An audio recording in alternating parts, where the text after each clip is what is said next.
Vamos agora falar dele, um dos que fez um monte de Isekai comer poeira, porque se todo Isekai fosse assim, a gente tava muito feliz, cara. Que estamos aqui, The Wrong Way to Use Healing Magic. Tô bem? Tô bem, Rafa? Passei? Passável, vai. Muito bom, fiz que é nóis. Duolingo e tamo aí aberto pra conversar. Estamos aqui com o nosso o Sato, que ele vai pro mundo de Isekai junto com os seus amiguinhos, ou recém-amigos, no caso. Conhecido, colegas de escola. Os brod, né? Os brod, os famosinhos da escola. A Suzune e o Kazuki. E eles vão pro mundo, né? Padrão de Isekai, né? Medieval, magia e porra toda. Aí lá eles têm que ver quem que tem poderzinho. Aí um tem poderzinho de raio, o outro tem poderzinho de luz. E ele, que nem era pra estar lá, ele meio que acabou entrando, né? No meio do roll ali, de fazer a invocação dos jovens adolescentes pro mundo Isekai. Ele entrou lá e também viu o poderzinho dele. E aí ele tem o poder de cura. Nesse mundo, pessoas que têm poder de cura são muito escassos. E eles são muito visados, porque eles são uma parte vital do exército. E aqui a gente tem uma personagem chamada Rose, que vai acabar treinando o Sato pra ele saber usar melhor as suas magias de cura. E a história segue contando toda a dinâmica daquele mundo, o arco de treinamento dele, introduzindo personagens, introduzindo o reino inimigo dos demônios. E é basicamente uma história bem padrão de Isekai. Só que, felizmente, ela é bem escrita, ela é bem produzida e dá gosto de assistir. Coisa Segura que aí, segura aí. Ai, Calma. não, pô. Vai, vamos lá. Mano, pode começar? Vai lá, Tigas, manda ver. Cara, beleza, tu acha que ele é bem escrito. Mano, não tem direito de estar errado, tá ligado? Todos nós temos esse direito, entendeu? Entendi. E, mano, papo reto, assim. No começo, eu realmente achei que ele tinha um a mais. Só que, mano, a cada episódio que ia passando, cara, eu ficava com mais ódio do protagonista, mano. É incrível. Mas aí a culpa é sua. Cara, você não gosta dele? Em vez dele tentar ser carismático, em vez de tentar, sei lá, de algum jeito ele puxar empatia com o telespectador, com a pessoa que tá assistindo, mano, cada dia que passava eu ficava rezando pra ele morrer no meio do treinamento. Mano, tipo, cara, papo reto, o que eu não gosto desse cara não tá escrito, mano. O que você não gosta dele, você gosta do Rudinho, eu entendo. Não, mas agora, o que ele te irritou tanto, Thiago? Explique. Por favor, cara, é por causa que ele parece um pão. Ele é um pão e age como um pão. Tipo, cara, beleza, eu meio ruim falar isso, sendo que eu gostei pra caralho do protagonista lá do Desgal, que também é mais uma pessoa meio merda. Mas, tipo, falta a parte que, tipo, sei lá, ele puxa a empatia. Tipo, até no episódio que era pra ser um avanço do relacionamento, pra puxar um pouco de empatia pra ele. No tempo que ele fica com a. Acho que é Suzume. Na floresta. Mano, consegue ser qualquer coisa chato, mano. É incrível. Tanto é que os personagens que eu mais gostei desse anime é a própria Suzume. Achei ela incrível, entendeu? E a demônio que apareceu no último episódio. A Cavaleira Negra lá, tá ligado? Tipo, esses dois personagens, o personagem, tu acredita? Tem ideia que a personagem que apareceu no último episódio, ela é mais carismática do que o cara que eu vi por 12? Tipo... Fantástico. Foda, tá ligado? Eu vou correr um pouco em cima desse ponto do Thiago, porque ele de fato tem um ponto. Mano, o Bururin lá, o urso, o filhote de urso, cara, eu fiquei triste com a história dele, mano, mas o outro cara, foda-se. É porque, querendo o nosso querido, o Sato, isso, ele é de fato um personagem moldado pra ser assim. E isso como ele é muito básico nesse sentido, e até a própria temática dele é muito voltada pra esse tipo de personagem, que é ele nunca conseguiu se encaixar no mundo dele, porque ele não via nada de especial, e agora ele está no outro mundo com uma habilidade especial. É o contra de fazer esse tipo de personagem. Ele de fato tem empatia por ação, mas nem tanto por presença. Diferente, por exemplo, da própria Suzumi, que de fato ela é uma personagem carismática por si só. Antes de eu saber o ponto dela, eu já gostava dela, e depois de saber, eu já gostei ainda mais dela. O Sato, eu precisei realmente ver as ações dele. E não é que tá errado construir um protagonista assim, nem o certo, mas é o problema de que realmente vai demorar pra ele te fisgar, principalmente por questão de empatia. Mas o meu ponto é que, assim, o que ele faz é semi-básico, porque ele ainda puxa algumas correlações, ele faz alguns flores a mais, principalmente quando entra o plot da Rose. Só que quando é o geral, você pegar um geral dele, o que ele faz é muito básico. O ponto é, pro nível de Isekai, isso aqui não é o básico, isso é um doutorado. Eu ver personagens com contextos, com diálogos, com temáticas, eu tô dando graças a Deus. Eu até comentei no Twitter, Thiago. Se isso fosse o genérico básico da temporada, eu tava dando graças a Deus. Tava dando cambalhota, cara. Mas a Rose, ela faz o jogo do budinho, pô. Mano, a gente perdeu a porra do episódio inteiro do flashback demonstrando os motivos dela e tudo, a motivação e tudo de como ela treinou e por que treinou daquele jeito, do desastre que foi a outra equipe dela, entendeu? Mas, tipo, esse flashback é só um flashback, ela não contou isso pra ninguém. Tipo, só um negócio que dá tapa só pra ela. Tipo, ela não envolve ele nesse quesito. Ele não entende por que ele foi tratado daquele jeito ainda. Por Tá entendendo? isso Tipo, que ele é um anime básico, cara. Ele tem alguns recursos que são muito fáceis. Ele...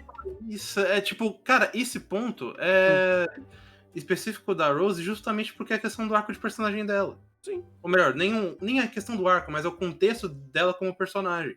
Uhum. Se ela começasse a contar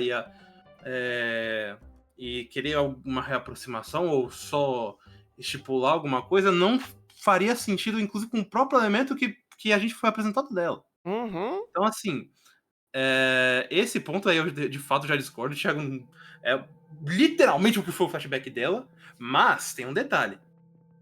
Tem dois problemas nesse anime que, apesar dele ser muito acima da média de Sekai, ainda são um negócio que ele precisaria melhorar. Primeiro, o ritmo, porque ele é muito lento, tem episódio que acontece muito pouca coisa, o próprio contexto da Rose foi um episódio e meio, e eu Dois. senti eles... um episódio e meio, na real, né?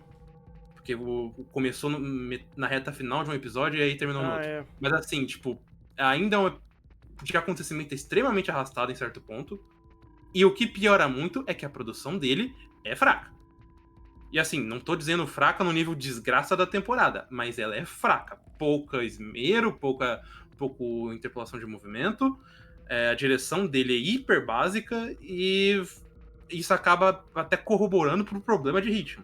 Tem alguns seus momentos que saltam a vida, tipo os diálogos da Suzumi ou a luta final com o Cavaleiro Negro. Tem, funciona, mas ainda assim é um anime nesse ponto abaixo da média. Pois é, ainda cara. achei bem fraquinho essa luta final contra o Cavaleiro mas também, tá? Bem uma- abaixo da média do que deveria ser, tá? produção, Eu achei ela se- boa, inclusive, por contexto, não pela ação em si. Sim, Mas aí que tá, tipo, até o final ele não sabe que basicamente a magia dele contra ela, tá ligado? Tipo, ele foi descobrir isso, vai pra frente. Então, tipo, nem adaptação no campo de batalha ele tem, tá ligado? Não, mas calma lá. Primeiro, você já tá dando spoiler, já tá quebrando o rolê aqui, né? Segundo que ele é muito introdutório justamente porque ele se limita muito. Tipo, essa primeira parte, eu senti também que ela é muito limitada em progressão. Tipo, beleza, é um primeiro momento da obra, introdução de personagem, introdução de mundo, introdução de poderes, introdução de conflito. Eu senti, principalmente, o ponto de virada da obra é que é ali que, de fato, a história começa a engajar.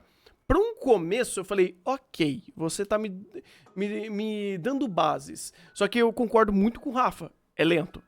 Ele peca principalmente da metade pra frente, ele peca bastante em ritmo e ele torna tudo não tão proveitoso. Ele quer dar processos, eu acho legal ele dar processos, só que às vezes ele se perde muito nesse dinamismo. Então às vezes você tem um personagem delongando um pouco mais sua interação que poderia ser muito mais simples, poderia ser mais rápido, poderia ser mais dinâmico. Que às vezes ele até fazia isso bem. O primeiro arco de treinamento, vamos assim, o primeiro momento do Sato na floresta, eu falei, pô, isso é legal. Ele tem processos e dinâmicas que funcionam pra ele aprender aquela situação. Só que esse mesmo dinamismo não se mantém ao longo da obra. E aí ele limita e reduz também interações de personagem. Então treina, tem um evento. Treina, tem outro evento. Treina, tem o arquinho final ali. Então ele não é muito dinâmico pra conseguir apresentar e discorrer melhor do que ele trouxe até então. Então isso trunca bastante e a produção dele também peca principalmente em storyboard e interpolação de movimento. Ele mantém, ou tenta manter o character design bem limpo, em coloração ele acerta bastante, mas ainda assim... pois é, cara, infelizmente a produção dele não tem um saldo tão positivo, mas de novo, eu ainda dou um tapinha nas costas, porque, cara, se isso daqui fosse a média de Isekai de temporada, puta que pariu, eu tava dando cambalhota. Até porque o que mais me surpreendeu nele, que me fez ver até o final, foi justamente o roteiro. Porque até na própria luta final tem um elemento que eu gosto bastante, que é ele definindo a ação do personagem por perspectiva, não pela ação em si. Então acontece, por exemplo, a situação do Sato ser a melhor pessoa possível para enfrentar tal personagem. E aí, qual que é o motivo deles? Aí a gente tem o motivo do que o pessoal acha que é, a gente tem o motivo da cabeça do Sato, e tem o motivo do que realmente tá acontecendo, que quem explana isso melhor é o próprio Cavaleiro. Então você tem aí 3 perspectivas, e ambas funcionam muito bem para fazer o contexto ali tá funcionando, e até justificar diálogo, e até agrega muito na questão de personalidade de personagem. Então, assim, o que ele faz não é exatamente básico, mas é algo direto o suficiente para que eu consiga me engajar com o que está acontecendo, mesmo não tendo produção. O problema é que, justamente como você falou, principalmente quando são os momentos mais aguados, ou que já foram apresentados antes, precisava de uma produção um pouquinho melhor, pelo menos para dar uma dinâmica melhor, sabe? Porque ver sempre os mesmos processos ou episódios que acontecia muito pouca coisa era realmente cansativo até. E olha que não acontece tanta coisa no anime até chegar nos momentos das lutas. Então, é um anime que, assim, pelo menos pra mim no final foi um saldo positivo, mas que se fosse, sei lá, 2016 pra 2017, eu tava dizendo que ele é um anime qualquer da temporada. Como, infelizmente, o padrão de Isekai caiu muito conforme os anos, ele é um anime acima da média, mas não é tanto por ele. Mas pelos outros ao redor. Cara, eu não consigo colocar ele como acima da média, mano. Sei lá, acho que, tipo, o mais básico do básico é tu ter carisma com um protagonista, entendeu? Ter um protagonista carismático, mano.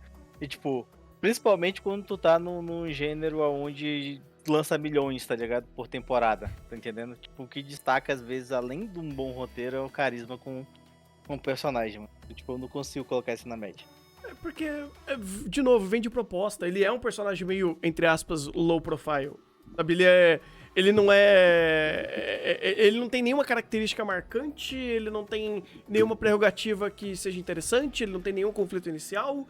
Ele é o cara low profile da escola que vê os caras distante, não tem uma vida notória, não é bom em esporte, não é bom em nada, ele é um normalzão ali, sabe? E quando um normalzão desse vem pro mundo de Isekai e ele tem alguma relevância, e ainda vendo com a temática da obra de fato sobre esse negócio de esforço e recompensa, ou você ser escolhido por aquilo, é muito louco como ele começa a fazer uma boa jogada junto com os outros 2 que vieram junto com ele. Pela ideia de, pô, eu estou nesse mundo, e agora? Sabe? E é uma coisa muito legal que Healing Magic faz, que pouco Isekai faz, é se perguntar ou pelo menos levar em consideração o fato de estar no Isekai e estamos num outro mundo. O que isso implica? O que isso afeta? O que isso te muda como indivíduo e como expectativas? Os seus objetivos. E tem umas boas conversas sobre isso que poderiam ser muito melhores se de fato o roteiro se pegasse muito mais pra falar sobre isso.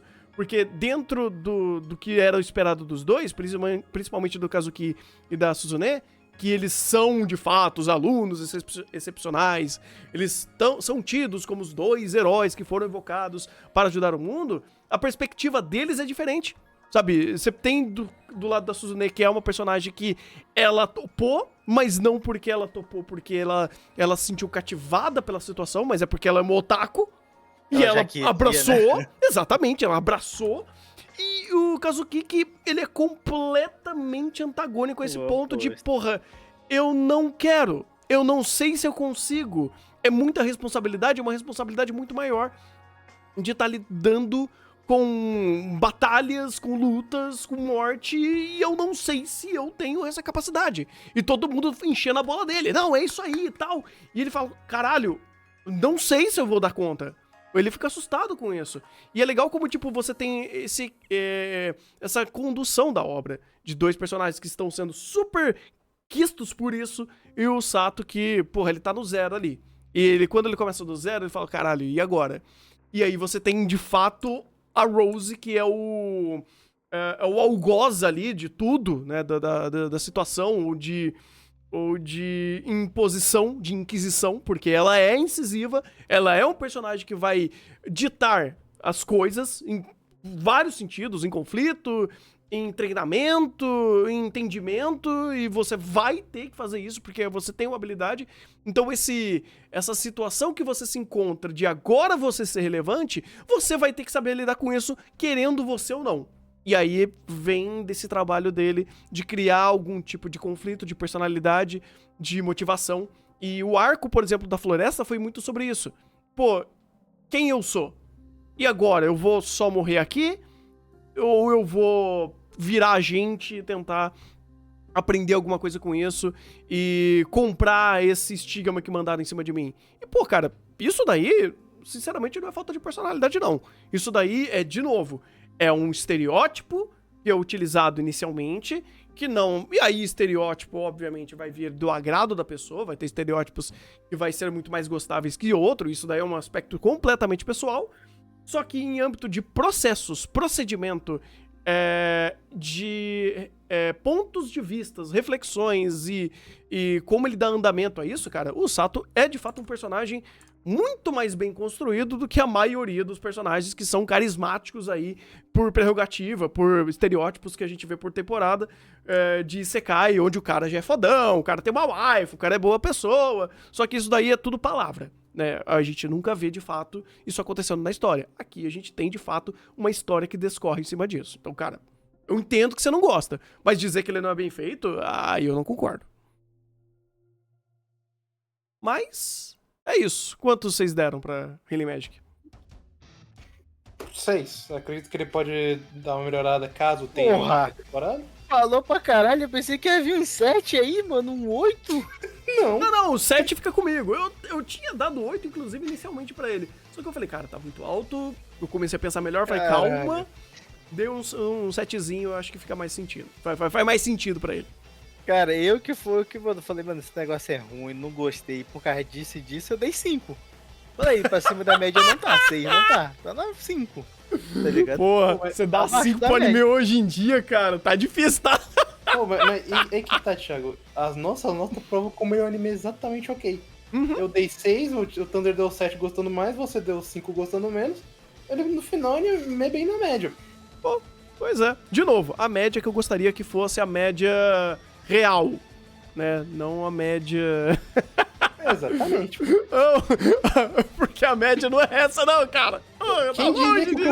Quem diria que o que eu quero de média é a média? Porra! Quem diria, né?